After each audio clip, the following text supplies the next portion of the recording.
안녕하세요, 여러분. 오늘의 드라마틱한 실화에 오신 것을 환영합니다. 오늘은 최미경 여사의 충격적인 여정을 들려드릴게요.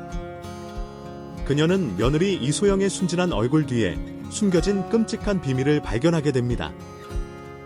사랑으로 반찬을 배달하던 순간부터 며느리의 배신, 재산을 노린 음모, 그리고 아들 강민수를 겨냥한 잔인한 계획까지.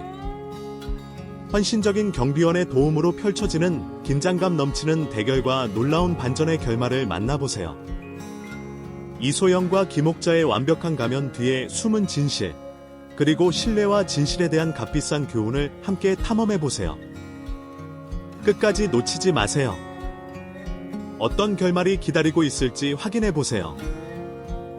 안녕하세요. 저는 최미경입니다. 남편과 둘이 살고 있는 60대 주부입니다. 늘 사연을 듣기만 하다가 처음으로 이렇게 글을 써보네요. 다른 분들의 다사다난한 이야기를 듣다 보니 저도 며느리 생각이 나서 말이죠.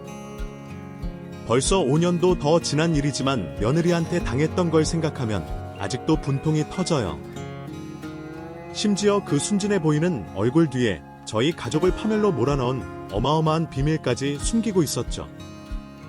도대체 어떤 사연인지 궁금하시죠? 지금부터 속 시원하게 썰을 풀어볼게요. 깜짝 놀랄 반전이 숨어있으니 꼭 끝까지 들어주세요. 제 어린 시절은 평범 그 자체였어요. 농사 짓는 부모님 밑에서 일남 삼녀 중 셋째로 태어났는데요. 예쁘기로 소문났던 언니들과 똑똑한 남동생에 비해 하나 특출난 게 없었죠. 그런 제가 부잣집 사모님이 될 수 있었던 건 순전히 남편을 잘 만난 덕분이었어요. 남편도 저처럼 평범한, 아니 오히려 더 찢어지게 가난한 집에서 자랐는데요. 큰 돈을 벌겠다는 일념으로 상경의 부동산 사업에 뛰어들었다가 대박이 났죠. 그때부터 인생이 확 달라졌어요. 곰팡이 핀 옥탑방에서 살다가 고급 아파트로 이사를 갔고요. 버스비도 아까워서 어지간한 거리는 다 걸어다니던 남편이 고급 외제차를 뽑았죠. 저도 장 보러 갈 때나 애들하고 어디 갈 때는 항상 택시를 이용했네요. 남편 사업 때문에 집에 찾아오는 사람들이 많아지면서 일손을 거들어 줄 도우미 아주머니도 구했어요. 둘째 아들이 태어나면서부터 남편이 육아에만 신경 쓰라면서 아예 입주가사 도우미를 구해줬고요. 그런데 일을 부리는 사람과 같이 산다는 게 생각만큼 쉽지가 않더라고요. 나이가 좀 있으신 분들은 걸핏하면 살림에 참견을 했고요. 냉장고나 천장을 뒤져 음식을 말도 없이 먹는 경우도 많았어요. 뿐이면 다행이겠어요. 고급 식기나 돈을 훔쳐가는 일도 왕왕 있었죠. 그렇다고 젊은 사람을 뽑아 놓으면 일을 못하거나 금방 관두거나 둘 중 하나였는데요. 제가 그렇게 까다로운 사람이 아니거든요. 오히려 무던한 편이라고 자부해요. 그런데 2년 동안 바꾼 도우미 아주머니들 손가락에 꼽을 정도니 얼마나 힘들었는지 아시겠죠. 그래서 차라리 예전처럼 출퇴근하는 도우미 아주머니를 쓸까 고민할 때였어요. 남편 거래처 사장님 와이프분이 제 사정을 알고 물어물어 도우미 아주머니 한 명을 소개해줬는데요. 다 좋은데 한 가지 흠이 있다 하더라고요. 이 아주머니가 일도 잘하고 성실하고 눈치도 빠르고 다 좋은데 딸린 호랍이 하나 있어. 딸린 호라이요. 아, 그래. 남편이 사고로 죽고 딸이랑 둘이 살고 있거든. 아무래도 애가 딸려 있으니까 일구하기가 쉽지 않은가 봐. 가만. 최미경 사모님, 아들만 둘이라고 했나? 둘째 낳은 지 얼마 안 됐지. 큰아들은 몇 살이야? 큰아들은 이제 6살 됐어요. 아이, 그래. 그 집딸이 이제 5살이거든. 둘이 놀면 손도 덜겠다. 안 그래? 애들이 나이가 조금 더 많았으면 혹시라도 불미스러운 일이 생길까봐 고민했을 텐데 다들 아직 어린애들이라 오히려 잘됐다 싶었어요. 나들이 한창 기운이 넘칠 때라 저 혼자 감당하기가 너무 힘들었거든요. 또래 친구가 생기면 좀 덜 지치지 않을까 했네요. 그래서 기꺼운 마음으로 그 아주머니를 집에 들였어요. 역시나 소개해준 사모님. 말처럼 싹싹하지, 일도 잘하고요. 제 살림이나 육아 방식에 대해서도 일절 간섭하지 않았죠. 또 필요한 말 외에는 잘하지 않는 과묵한 타입이었는데 수다스러운 아주머니들에게 지쳐 있었기 때문에 오히려 그런 부분도 마음에 들었네요. 도우미 아주머니 딸도 또래 애들답지 않게 조용하고 얌전해서 마음에 들었어요. 잘 울지도 않고요. 자기 엄마가 일한다는 걸 알면 얌전히 자기 방에서 책을 읽거나 색칠 공부를 하면서 놀더군요. 나중엔 비슷한 나이대인 큰아들 강민수와 친해져 둘이 잘 지더라고요. 그때까지만 해도 그게 독이 될 줄은 꿈에도 몰랐는데. 강민수는 아빠를 닮아서일까요? 자라면 자랄수록 키도 점점 커지고 얼굴이 환해졌어요. 애 아빠가 동네에서도 소문난 미남이었고 둘째는 외탁을 해서 평범했는데 큰아들 강민수는 연예인해도 되겠다는 말을 종종 들을 만큼 잘생겨졌어요. 그래서 그런지 여자들에게 인기도 많았는데요. 문제는 이놈이 도통 연애엔 관심이 없다는 거였어요. 옛날엔 그게 공부에 방해도 안 되고 잘된 일이라고 생각했는데 아들이 대학을 졸업하고 회사에 들어간 뒤로도 도통 이성에 흥미가 없으니 걱정이 되더군요. 혹시 남자를 좋아하는 건 아닐까? 무성애자일까? 별의별 생각을 다 했네요. 못난 남편은 주변 지인들을 수소문에 괜찮은 며느리감을 물색하기 시작했어요. 본인이 여자 만날 마음이 없다면 강제로라도 맞선을 보게 해 결혼시키려고 말이죠. 마침 괜찮은 집안의 처자 한 명을 소개받았는데요. 직업도 괜찮고 아들과 잘 어울릴 것 같더라고요. 그래서 하루 날을 잡고 퇴근한 아들에게 슬그머니 그 아가씨 사진을 내밀었는데 돌아온 대답은 너무나 충격적이었습니다.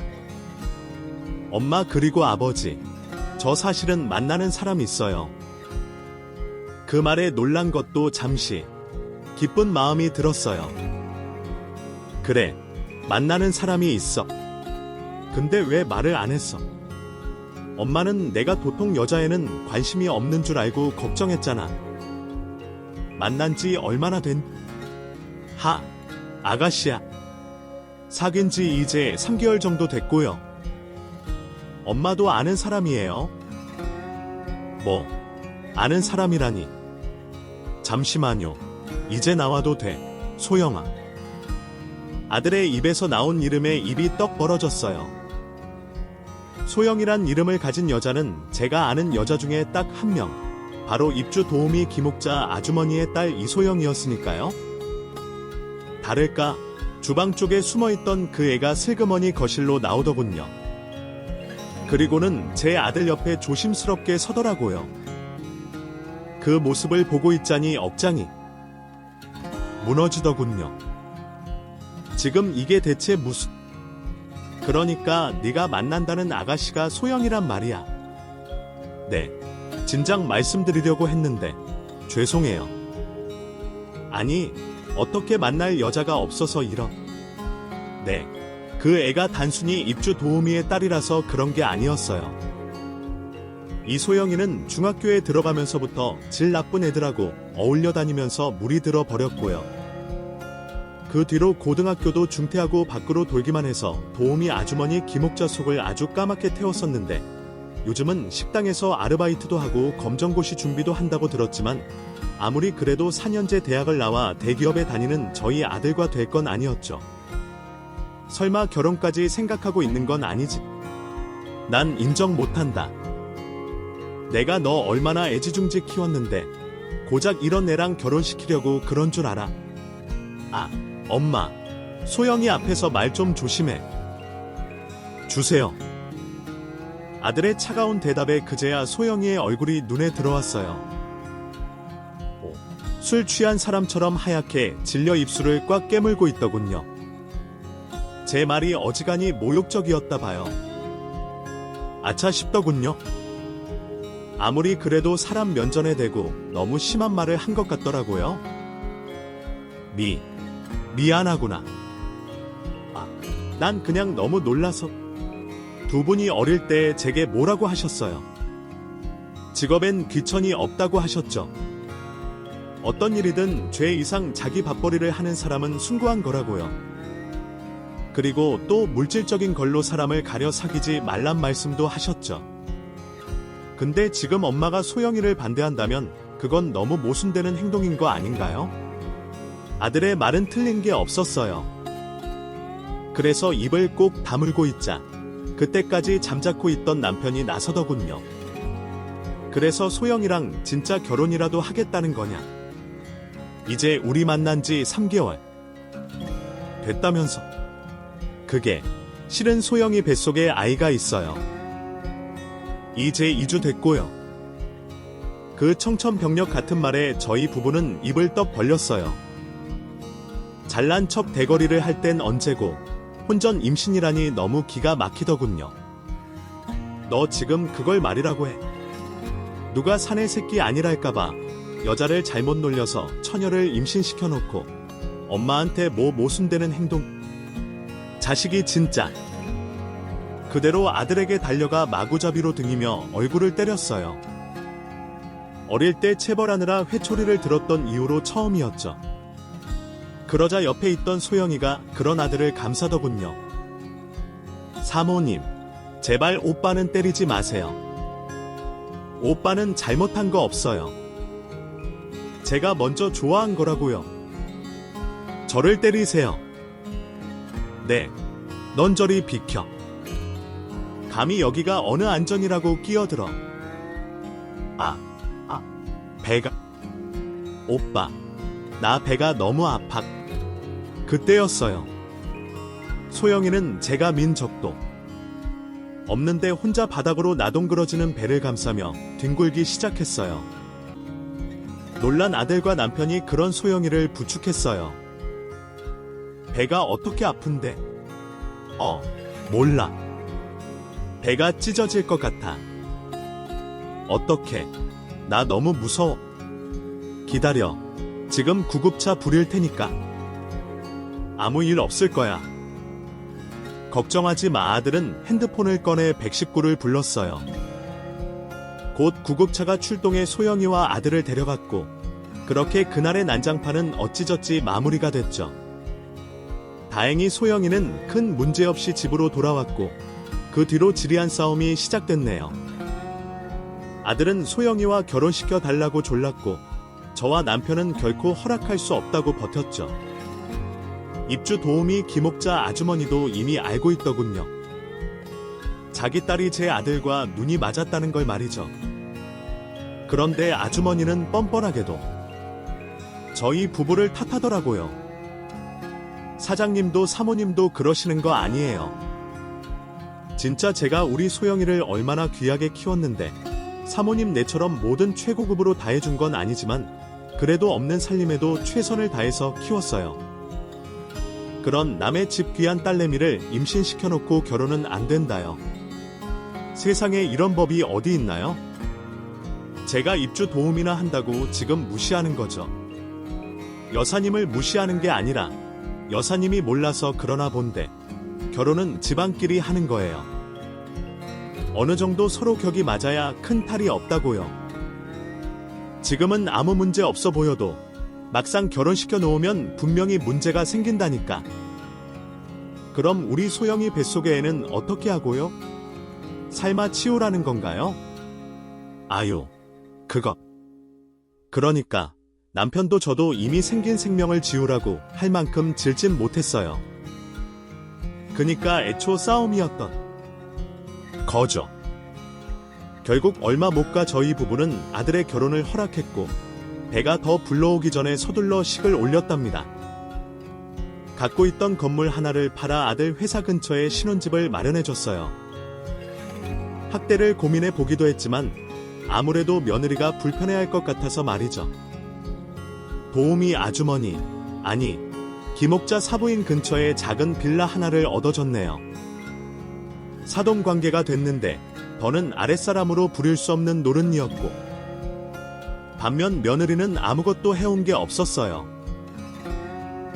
물론 그 집 사정을 뻔히 아니 대단한 걸 바란 건 아니지만 그래도 기본적인 혼수라도 좀 해오길 바랐는데 며느리는 알바해서 자기 생활비나 버는 게 고작이라 모아둔 돈이 한 푼도 없었고요.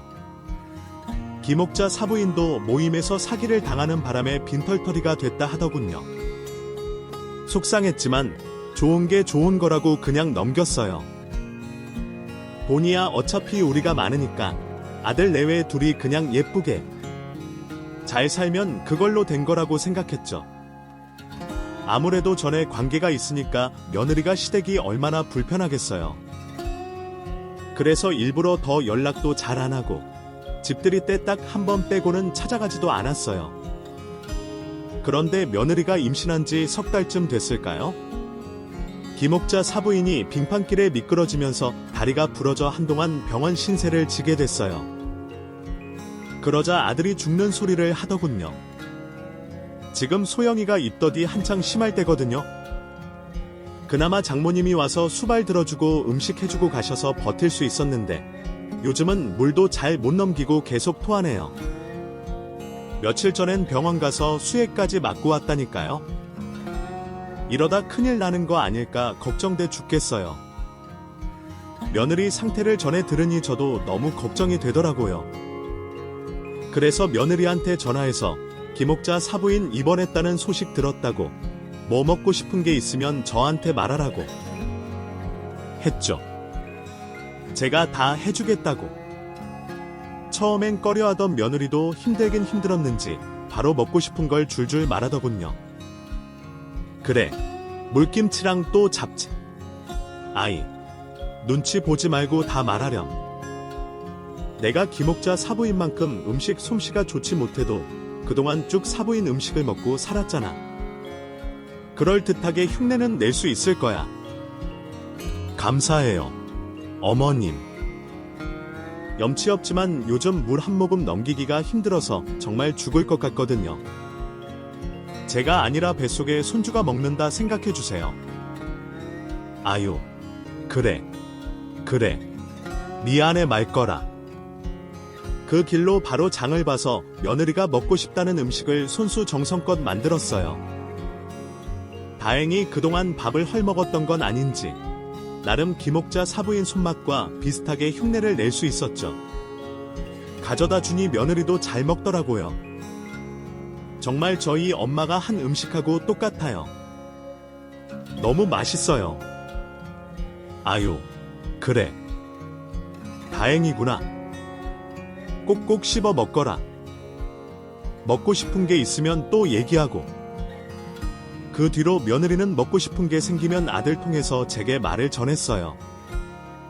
그럼 저는 일주일에 한두 번 정도 몰아서 음식을 만든 다음에 아들 집으로 배달해줬죠. 택배를 붙이거나 아들을 시킬 수도 있었지만 가급적이면 제가 직접 갔어요. 간 김에 며느리 얼굴도 보고 대화도 나누고 나름 친해지는 과정이라고 생각했거든요. 그런데 며느리 입장에선 그게 부담스러웠던 모양이에요. 어느 날 아들이 제게 조심스럽게 그러더군요. 엄마, 그 반찬이에요. 그 만들어주는 건 감사한데 퇴근하고 와서 가져가면 안 될까요? 엄마 힘들기도 할 거고 너 매일 회사에서 열심히 일하는데 어떻게 반찬 배달까지 시키니? 그냥 엄마가 지금처럼 할게. 엄마 하나도 안 힘들어. 아니, 그게 실은 그 소영이가 너무 불편해해서요. 스트레스 때문에 애도 잘 안 크는 것 같고 아들의 말에 서운했지만 소영이 입장이 이해가 안 가는 건 아니었어요. 그렇다고 매일 힘들게 일하는 아들을 시키기도 못해서 아들집 아파트 경비실에 놓고 갈 테니 나중에 퇴근할 때 찾아가라고 했죠. 아들도 좋다고 하더군요. 그 뒤로 반찬을 만들 때마다 아들이 사는 아파트 경비실에 맡겨뒀어요. 자연스럽게 경비 아저씨와 안면을 트게 됐는데요. 거의 제 아버지 뻘인 분이었는데 괜히 수고스럽게 하는 것 같아서 신경이 쓰이더라고요. 그래서 만드는 김에 넉넉하게 만들어 따로 경비 아저씨도 챙겨드렸네요. 명절이나 특별한 날엔 과일 바구니 같은 걸 선물로 드리기도 하고요. 그때마다 경비 아저씨는 참 고마워하셨네요. 아유, 잘 먹을게요. 아, 최미경. 사모님, 아드님도 성품이 참 바르던데. 이 늙은이 볼 때마다 꼬박꼬박 인사도 해주고 무거운 건 나를 때 만나면 도와도 주고요. 요즘 그런 젊은이들 진짜 없거든요. 경비원이 하면 무시하고 그런 인간들은 그냥 무시하세요. 앞으로도 저희 아들이랑 며느리 잘 부탁드립니다. 아이네, 걱정 마세요. 그렇게 경비 아저씨와 남다른 친분을 쌓아가던 어느 날이었어요. 그날도 평소처럼 경비실에 반찬을 맡기고 돌아섰는데 앞불싸 제가 그만 얼음팩을 깜빡한 거예요. 무더위가 한창이던 때라 아들이 올 때까지 그냥 뒀다간 반찬이 다 상할 것 같더군요. 그래서 고민하다가 반찬을 직접 들고 아들 집으로 올라갔어요. 띵동, 초인종을 누르니 며느리가 얼떨떨한 표정으로 저를 맞이해 주더군요. 어머님이 여기까진 어쩐 일로? 아유, 그게 내가 오늘은 얼음팩을 깜빡해서 말이다. 반찬이 상할까 봐갖고 올라왔어. 냉장고에만 넣어두고 얼른 갈게. 그럼 잠시만요. 아주머니. 며느리는 혼자가 아니었어요. 어느새 일하는 아주머니를 부르더군요. 며느리의 부름에 일하는 아주머니가 후다닥 달려와 제 손에 들린 반찬을 받아갔어요. 그러자 며느리가 바로 저를 현관으로 안내하더군요. 빨리 나가라는 거였죠. 불청객이 된 느낌에 기분이 좀 상하더라고요. 그렇다고 대놓고 얘기할 수도 없어서 화제를 찾다가 가사 도우미 얘기를 꺼냈네요. 도우미 아주머니 쓰는 거니? 아내, 제가 몸이 이래서 집안일이 너무 힘들어서 그이가 쓰라고 했어요. 아들이 아무리 대기업에 다닌다고 해도 월급쟁이. 결코 사람을 부릴 정도로 버는 건 아닌데 어쩐지 최근 들어 남편에게 아들이 자주 손을 벌린다 싶었거든요. 다 이유가 있었던 거더라고요. 그뿐만이 아니었어요. 며느리는 임신한 몸으로도 귀걸이에 반지에 목걸이까지 온갖 휘황찬란한 액세서리를 주렁주렁 달고 있더군요. 심지어 입고 있는 실내복과 실내화도 모두 최고급품이다. 돈을 모르던 아들 내외가 어쩌다 이렇게 된 건지 좀 당황스러웠네요. 그런 제 마음을 아는지 모르는지 며느리는 손수 현관문까지 열어주면서 저를 보내더군요. 그럼 안녕히 가세요, 어머님. 반찬 잘 먹을게요. 그래. 몸조리 잘하거라. 그렇게 얼떨떨한 마음으로 아들 집을 나오는데 문득 깜빡한 말이 그막 생각나더라고요. 총각김치가 아직 덜 익어서 냉장고가 아니라 실온에 두라고 했어야 하는데 바로 다시 아들 집으로 올라갔는데요. 며느리가 문을 잘못 닫았는지 현관문이 반쯤 열려 있더라고요. 그리고 그 문틈 너머로 며느리의 짜증스러운 목소리가 흘러나왔어요. 엄마라고 부르는 걸 보니 김옥자 사부인과 통화하는 것 같았죠. 그래, 엄마도 봤어야 하는데 이 더위에 땀을 뻘뻘 흘리면서 반찬을 이고 왔다니까. 어찌나 꼴사나웠는지. 우리가 그 집에서 더부살이 할 땐 어디 상상이나 했어. 천하의 최미경 사모님이 내 반찬이나 해다 바치는 신세가 되다니. 너무 속이 후련해. 며느리의 목소리는 기이한 아기로 번뜩이고 있었어요. 너무나 충격적이었죠. 며느리가 아들과 결혼한다고 했을 때 잠깐 반대하긴 했어도 그 전까지 정말 김옥자 사부인에게도 며느리에게도 잘해주려고 노력했어요. 월급도 시세보다 더 챙겨준 건 물론이고요. 저희 아이들 옷이나 물건을 살 때 꼭 며느리 것까지 같이 사서 선물하곤 했어요. 어린 마음에 혹시라도 속상해할까 봐요. 나름 고용주로서 최선을 다했다고 생각했는데 며느리와 김옥자 사부인에겐 그게 조금도 전해지지 않은 모양이더군요. 사실 입덧 끝난 지 꽤 됐거든. 그 여자가 해다 준 반찬 대부분 먹지도 않고 그냥 버려. 근데 일부러 말 안 하는 거야. 계속 고생시키고. 그동안 그 여자는 단순히 남편 하나 잘 만나서 엄마한테 이래라 저래라 얼마나 불러 먹었어. 엄마가 해준 따순 밥을 그냥 처먹기만 한 게 벌써 몇십 년이야. 두고 봐. 앞으로도 더 알게 모르게 복수해 줄 거니까. 엄마도 그냥 편하게 있어. 내가 또 연락할게. 며느리가 전화 끊는 소리가 나서 서둘러 그 집을 나왔어요. 너무 큰 충격을 받아서일까요? 마저 들어가서 따질 용기도 안 나더라고요. 그 뒤로 몸이 안 좋다는 핑계를 대고 며느리 집에 더는 반찬 배달을 하지 않았어요. 그 사이에도 아들은 자꾸만 남편에게 연락해 돈을 받아갔는데요. 느라고 하기엔 그 액수가 너무 크더라고요. 그래서 하루는 퇴근한 아들을 불러 따져 물었죠. 어물어물하던 아들은 너무나 충격적인 말을 하더군요. 사실은 장모님, 그러니까 김 목자님이 일을 안 한 지 꽤 됐잖아요.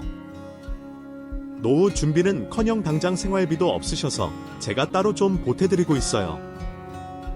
이번에 퇴원 기념으로 친구분들하고 여행을 간다는데 사위 체면에 안 보내드리기가 좀 그래서. 알고 보니 아들은 결혼한 이후 쭉 김옥자 사부인의 생활비까지 책임지고 있었어요. 김옥자 사부인도 며느리와 마찬가지로 제대로 물줄을 물었다고 생각했는지 사치가 장난이 아니더군요. 허구한 날 백화점에서 신상, 옷과 가방을 사들인 건 물론이고요. 온갖 병원 투어에 여행까지 하게는 한 달에 1,000만 원 넘게 쓴 적도 있더군요. 그걸 월급쟁이 아들 혼자 어떻게 감당을 하겠어요. 자연스레 저희에게까지 손을 벌렸던 거였죠? 이건 좀 아니다 싶더라고요. 그래서 아들에게 딱 잘라 말했네요. 그래서 지금 김옥자 사부인과 소영이 사치 부리는 돈을 우리한테 내놓으라는 거니? 애초에 내가 임신시켜서 결혼한 건 왜 그 책임을 우리에게까지 돌려? 우린 더 못 도와주니까 앞으로 너 알아서 해라. 엄마 말씀이 맞아요. 죄송해요. 앞으로 다시 손 벌리지 않을게요. 아들은 제 말에 정신을 차렸는지 아무 말도 못하더라고요. 가여운 아들이 못살게 굴었네요. 하지만 그것도 얼마 가지 못했어요. 몇 달 뒤 며느리가 떡대. 같은 아들을 출산했어요. 손주가 예뻐 자라고 생각했는데 정말 너무너무 사랑스럽더라고요. 그런 손주를 낳아준 며느리한테 너무 고마웠죠. 며느리는 하게도 그 기회를 놓치지 않더군요. 뭐가 필요할 때마다 손주를 내세우기 시작했죠. 어머님, 그는 둘째도 갖고 싶은 눈치던데 제가 몸이 많이 약해져서 보약 같은 걸 좀 먹어볼까 하는데 아시잖아요. 그의 월급 뻔한 거 좀 도와주시면 안 될까요? 보약? 그래, 뭐 애 낳으면서 몸이 많이 축났을 텐데 좀 챙겨 먹으면 좋지. 얼마나 보내주면 되니? 한 300만 원 정도요. 아이, 무슨 보약이 그렇게 비싸? 이게 진짜 유명한 약이요. 저 말고 그이도 챙겨 먹이려고. 어머님들, 둘째 손주 얼른 보고 싶으시죠? 그리고 우리 진우도 시장 싸구려 옷 말고 백화점 옷 입히고 싶단 말이에요. 어머님 손주인데 당연한 거 아니에요? 그런 식이었어요. 그땐 몰랐지만 나중에 알고 보니 그렇게 뜯어낸 돈으로 보약이나 손주 옷은커녕 명품백이나 자기 옷을 샀더군요. 전 그것도 모르고 며느리가 달라는 대로 돈을 줬고요. 육아가 힘들다는 소리에 따로 베이비시터 고용해줬네요. 그러던 어느 날이었어요. 그쯤 며느리는 산후조리원 동기들과 자주 모임을 가졌어요. 그때부터 정보 교환을 해둬야 애를 잘 키울 수 있다나요. 그날도 모임 때문에 나가봐야 하는데 하필이면 베이비시터가 일이 생겼다고 하더군요. 그래서 모처럼 제가 대신 손주를 봐주기로 했어요. 겸사겸사 아들 내외 먹을 반찬도 만들었죠.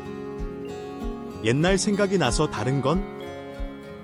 몰라도 반찬은 안 해주려고 했는데 아들이 자꾸만 제가 해준 음식이 먹고 싶다고 우는 소리를 하더라고요. 모처럼 만든 김에 경비 아저씨까지 챙겨주려고 넉넉하게 만들었어요. 그리고 오랜만에 경비실에 들러 아저씨에게 반찬을 내밀었죠. 그런데 아저씨는 반가운 표정으로 저를 맞이해 주던 것도 잠시 자꾸 제 눈치를 보더라고요. 선생님, 뭐 저한테 할 말 있으세요? 아닙니다. 할 말은요. 무슨 반찬 잘 먹겠습니다. 아, 별 말씀을요. 그럼 수고하세요. 뭔가 찜찜했지만 손주 생각에 서둘러 아들 집으로 올라갔어요. 때마침 외출 준비를 마친 며느리가 안방에서 나오더군요. 산후조리원 동기 모임이라고 하기엔 지나치게 화려한 복장에 화장도 엄청 진하더라고요. 한마디 하려다가 분란만 일으킬 것 같아 그냥 꼭 참았네요. 그럼 저 다녀올게요. 어머님. 진우 잘 부탁드려요. 그래. 걱정 말고 다녀오거라. 아들에게 원조를 뚝 끄는 뒤로 가사 도우미도 내보낸 터라 집안엔 손주와 저 둘뿐이었어요. 반찬을 냉장고에 정리하고 바로 손주를 돌보기 시작했죠. 6시면 돌아온다는 며느리는 8시가 넘도록 나타나지 않더군요. 결국 늦게 퇴근한 아들과 교대하고 집 밖으로 나섰을 땐 이미 컴컴해졌죠. 차를 가져오길 잘했다 싶더라고요. 혼자 있을 남편이 걱정돼 부랴부랴 주차장으로 내려갔는데요. 차에 막 올라타 출발하려는 순간 갑자기 누군가 제 차를 가로막는 게 아니겠어요. 자세히 보니 경비 아저씨. 혹시 화는 아닐까 싶었던 놀란 가슴이 그제야 진정되더군요. 아유, 선생님, 갑자기 어쩐 일이세요? 아, 놀랐잖아요. 아이, 그게. 그러니까 드릴 말씀이 있어서. 최미경 사모님, 당신 며느리가 오늘 뭐 했는지 아세요? 네. 그게 무슨. 잠깐 이리 와보세요.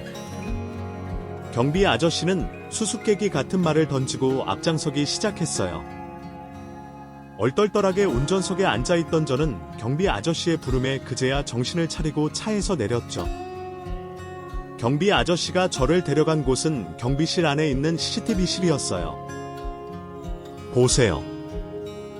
경비 아저씨는 CCTV 영상을 막 돌리더니 어느 한 지점에서 멈췄어요. 상인지 며느리가 막 주차장에서 내려오더군요. 며느리는 차가 없는데 이상하다 생각한 순간이었어요. 갑자기 웬 벌건 외제차에서 논팽이 같은 놈이 내리더니 며느리를 에스코트하는 게 아니겠어요. 한눈에 봐도 보통 사이가 아니었어요.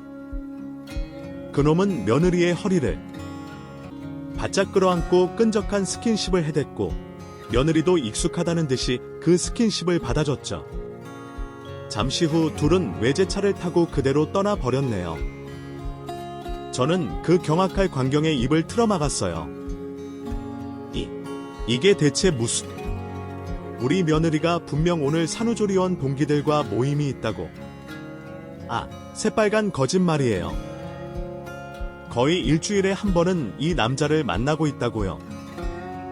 간도 크게 주차장까지 데려와서.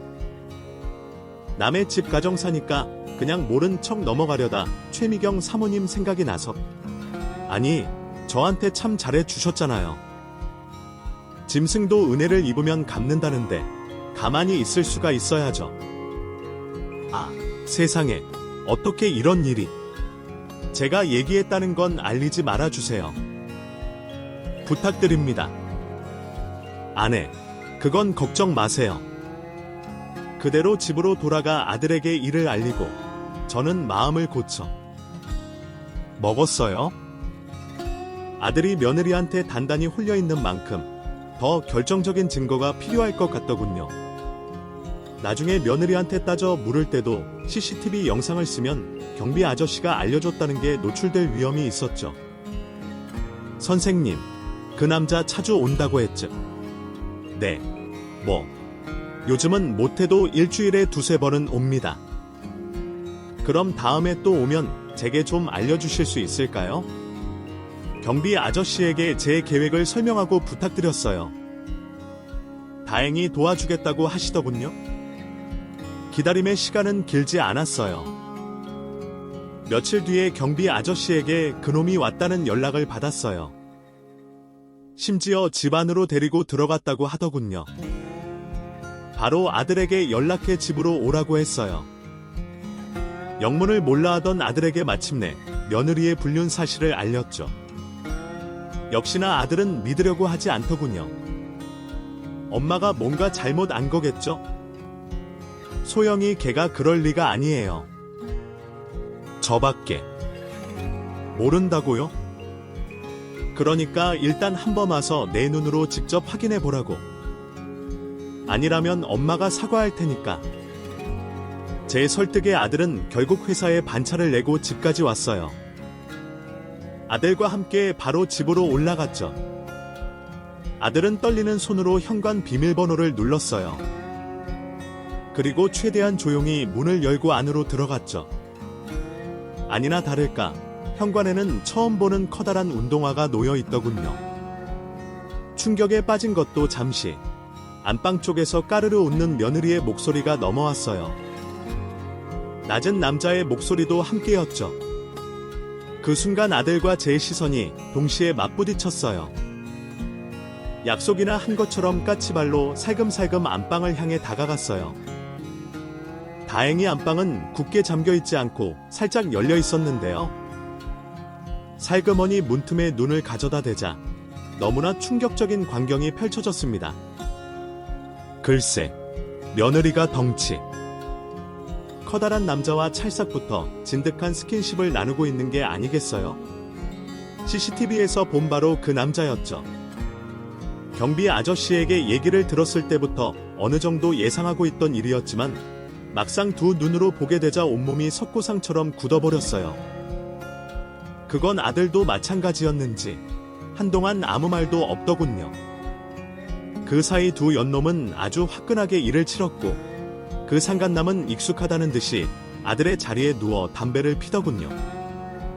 아이, 참, 내가 여기선 담배 피우지 말라고 했잖아. 남편이 눈치챌 수도 있단 말이야. 그 새끼가 눈치채면 뭐 어쩌겠어. 엉엉 울면서 엄마한테 달려가기밖에 더 하겠어. 그리고 그 새끼, 어차피 언젠간 내 손에 죽을 목숨이야.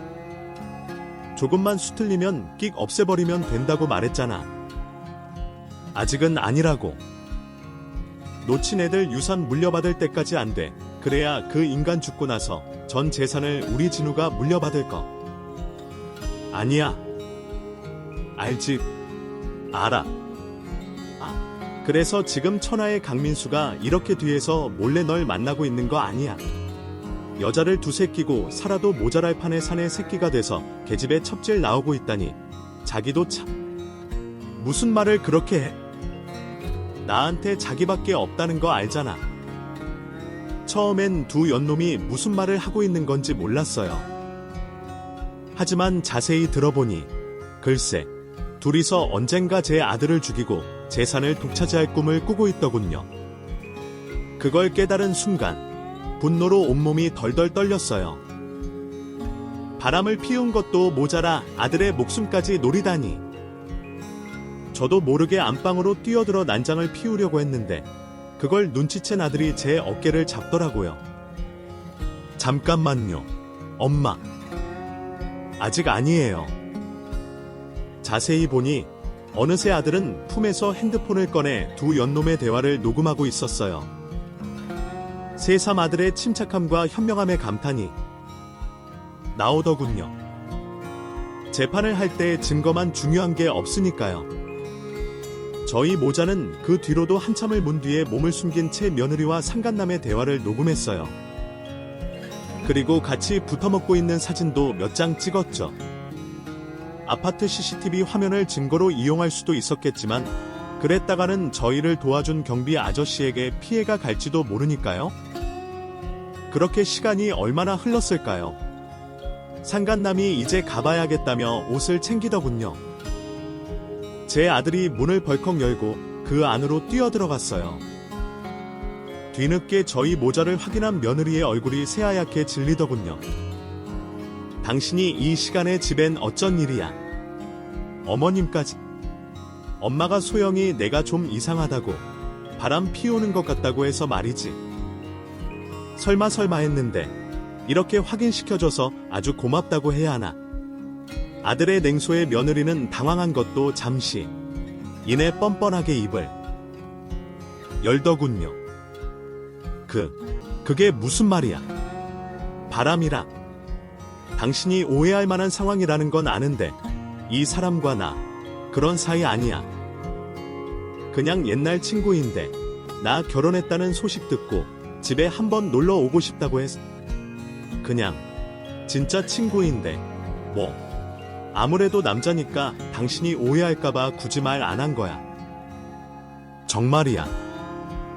그래, 너는 남자인 친구를 안방 침대까지 끌어들여서 붙어먹나 보지. 붙어먹다니 그게 무슨 끔찍한 소리야. 아이, 친구가 갑자기 머리가 아프다고 좀 누워 있고 싶다고 해서. 적당히 해. 그 개소리를 언제까지 들어줘야 하는데.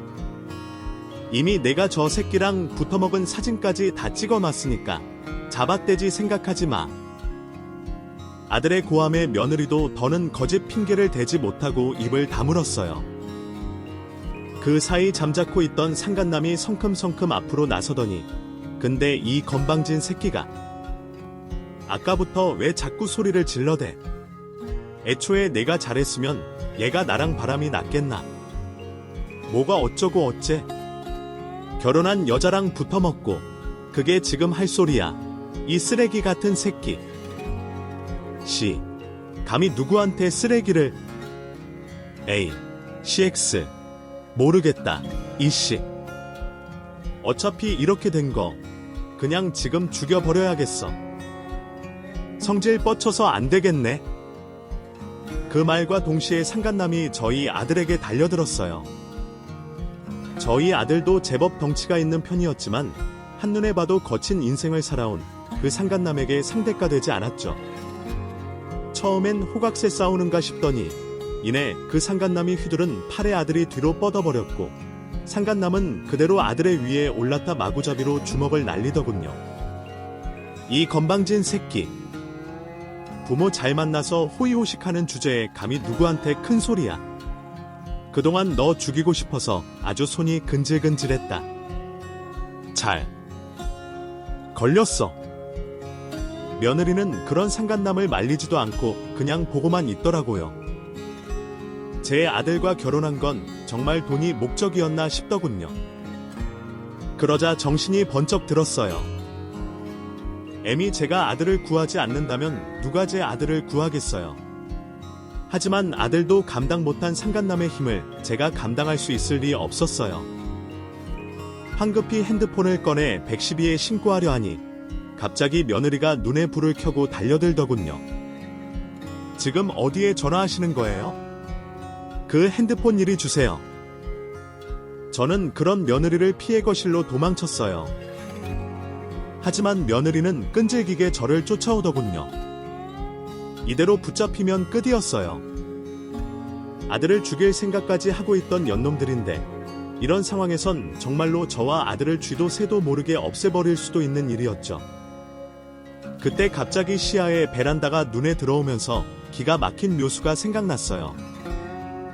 성공 확률은 낮았지만 시도도 안 해보고 이대로 잡히는 것보다 훨씬 나았죠. 그대로 베란다로 달려가니 며느리도 바로 그 뒤로 바짝 쫓아오더군요. 아, 거기서 안 서. 잡히면 가만 안 둘 줄 알아. 그동안 내가 어머님 하면서 설설 끼니까 뭐라도 된 줄 알았지. 이제 이판사판이야. 며느리는 마구 애미에게 할 수 없는 말을 쏟아내면서 제 머리칼을 잡았어요.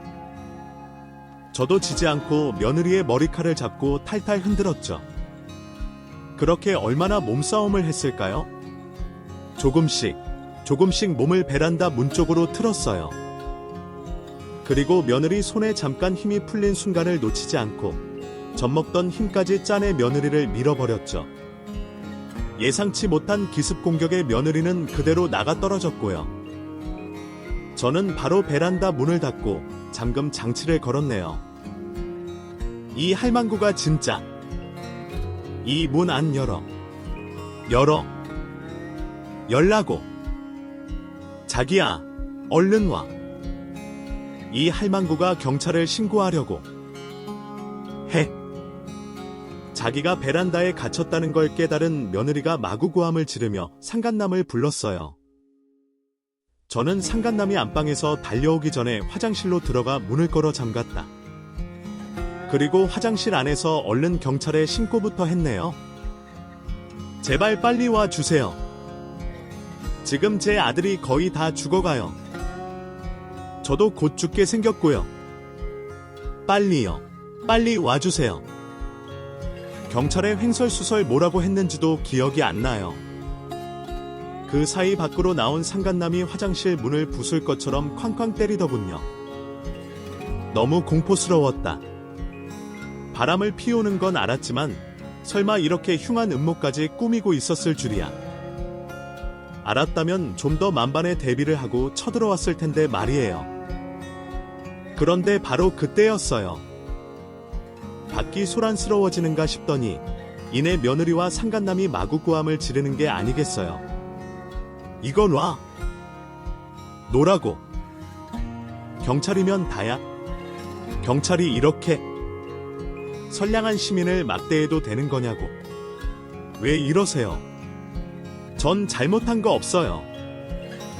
진짜예요.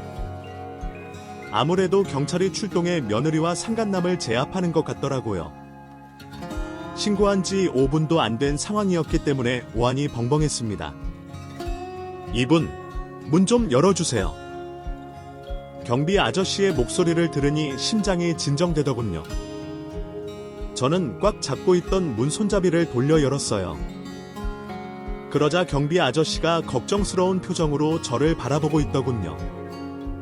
그 어깨 너머로 며느리와 상간남에게 수갑을 채우고 있는 경찰들이 보였어요. 이게 대체 무슨... 선생님이 신고해 주신 거예요. 아내, 아무래도 걱정이 돼서 말이죠. 지켜보고 있다가 올라가신 지 한참이 됐는데도 안 내려오길래 살짝 올라가 보니 안에서 막 때려 부수는 소리가 나더라고요. 일이 단단히 잘못됐다 싶어 바로 경찰에 신고했습니다. 아, 세상에. 너무 감사드려요. 정말 저희 모자의 생명의 은인이세요. 아유, 아닙니다. 그보다 얼른 아드님한테 가보세요. 꽤 많이 맞은 것 같던데. 아저씨와 같이 허둥지둥 아들에게 달려갔어요. 아들은 그 사이 꽤 많이 맞았는지 얼굴이 피떡이 돼 있더군요. 그래도 다행히 정신을 잃은 상태는 아니었어요. 민수야, 괜찮니? 내가 누군지 알아보겠어. 네, 걱정 마세요. 엄마. 전 괜찮아요. 아유, 세상에. 곧 구급차도 온다니까 조금만 기다리렴. 구급차가 오자마자 아들은 바로 병원에 실려갔고요. 저는 경찰서로 가서 진술을 했어요. 사건의 자초지종을 다 설명하고 증거로 아들의 핸드폰에 찍어둔 영상과 사진을 제출했죠. 결국 두 연놈은 유치장에 갇혀 재판을 기다리는 신세가 됐어요. 단순히 불륜으로 끝나고 말았을 일을 아예 형사사건으로 키운 셈이죠. 자업자득이라고 해야 할까요? 며칠간의 경찰 조사 끝에 드러난 진실은 놀랍지도 않았어요. 며느리와 그 상간남은 과거 애인 사이였는데 며느리가 저희 아들과 결혼한 뒤로도 꾸준히 불륜을 해왔더군요. 이혼하고 떳떳하게 만나지 않은 이유는 간단했어요. 바로 저희 집안의 돈 때문이었죠.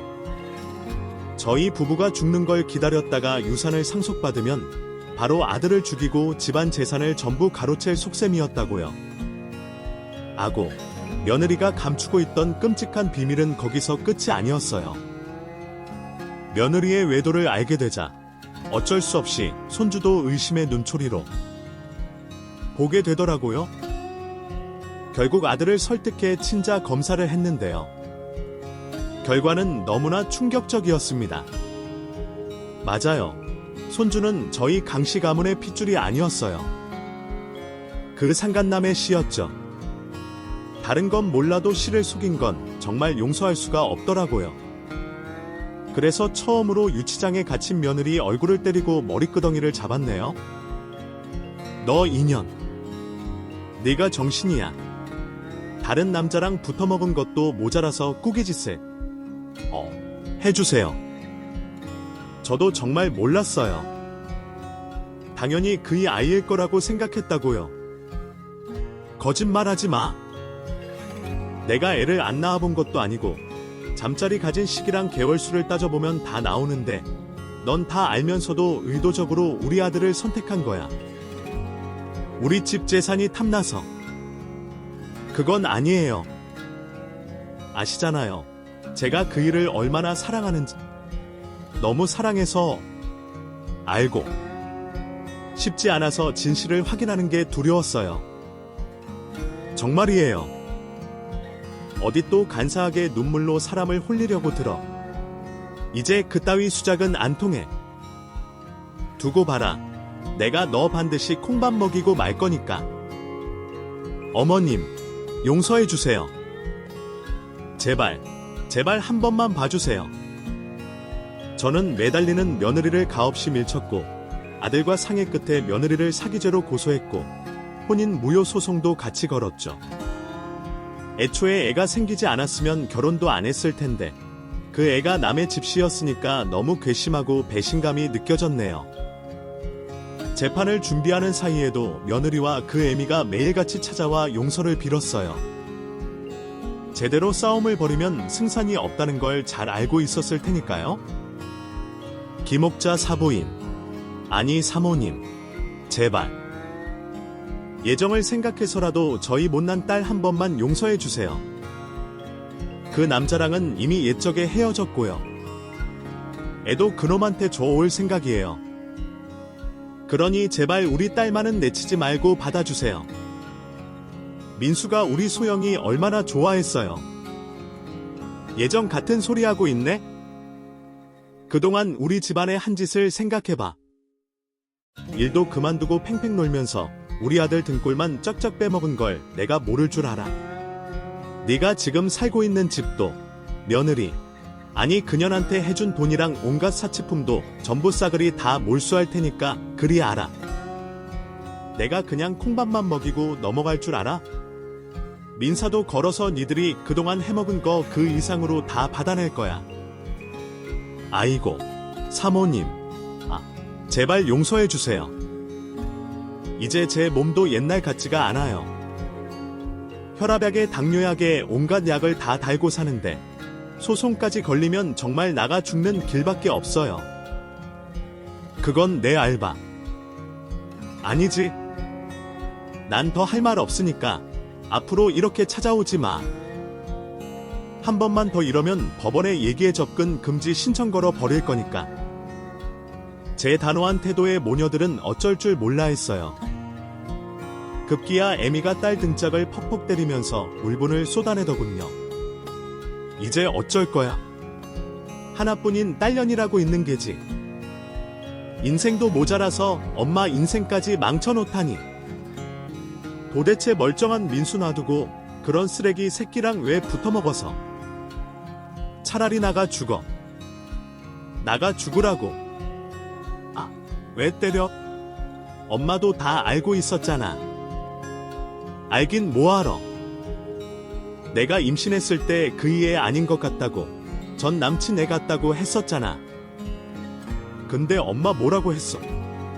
모른 척 하라고. 애 나왔는데 혈액형이 다르면 몰래 바꿔치기 하라고도 했잖아. 엄마는 뭐 이번 일에 마냥 피해자인 줄 알아? 엄마도 공범이나 다름없다고. 인연인 너크 임한다. 너. 하지만 이미 모녀의 대화는 제 귀까지 고스란히 와닿은 뒤였어요. 정말 기가 막히고 코가 막히더군요. 저는 바로 변호사에게 연락해 며느리 애미 김옥자도 같이 고소했어요. 워낙 증거가 명확했기 때문일까요? 그 상간남은 폭행 및 사기죄로 꽤 높은 형량이 선고됐고요. 며느리와 김옥자 역시 실형을 선고받았어요. 물론 꽤 높은 금액의 위자료도 뱉어내야 했습니다.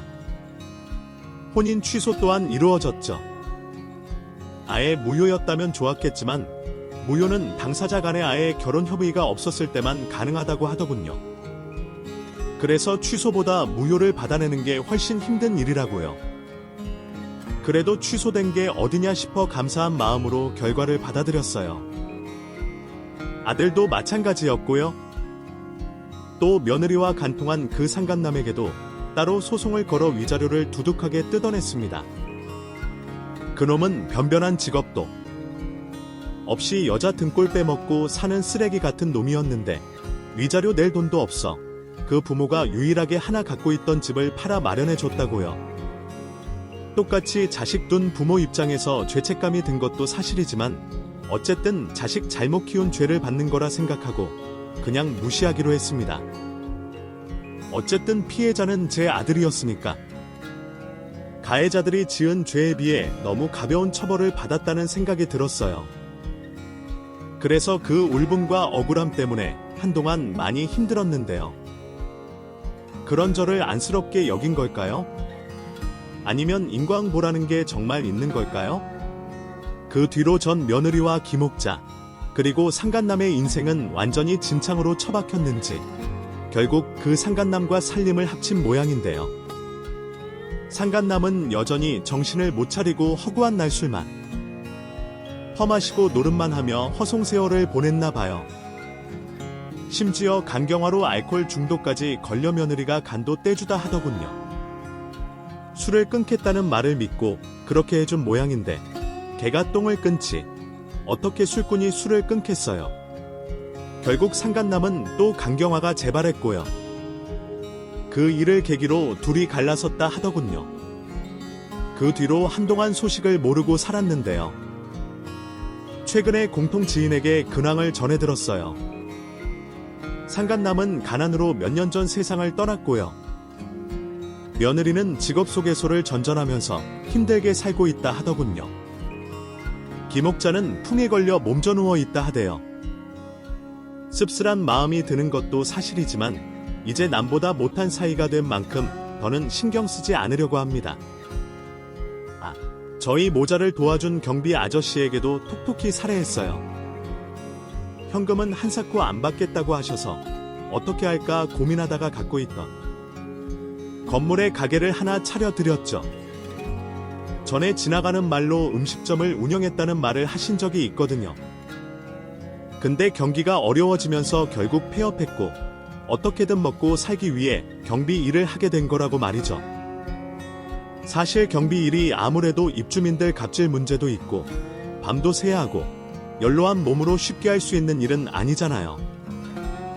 자기가 뭘 한 게 있냐고 정말 괜찮다고 극구 사양하시더군요. 결국 경비 아저씨 가족분들에게까지 찾아가 설득해 달라고 부탁드렸답니다. 다행히 아내의 설득으로 경비 아저씨도 마음을 돌리셨고 부부 둘이서 작게 음식점을 운영하면서 잘 살고 계세요. 아들도 이혼 후 잘 살고 있어요. 좋은 여자를 만나 재혼도 했는데요. 새 며느리는 전 며느리와 달리 가정적이고 정숙한 아이예요. 아들의 과거를 알고도 너른 마음으로 품어준 저희에겐 은인이나 다름없는 사람이죠.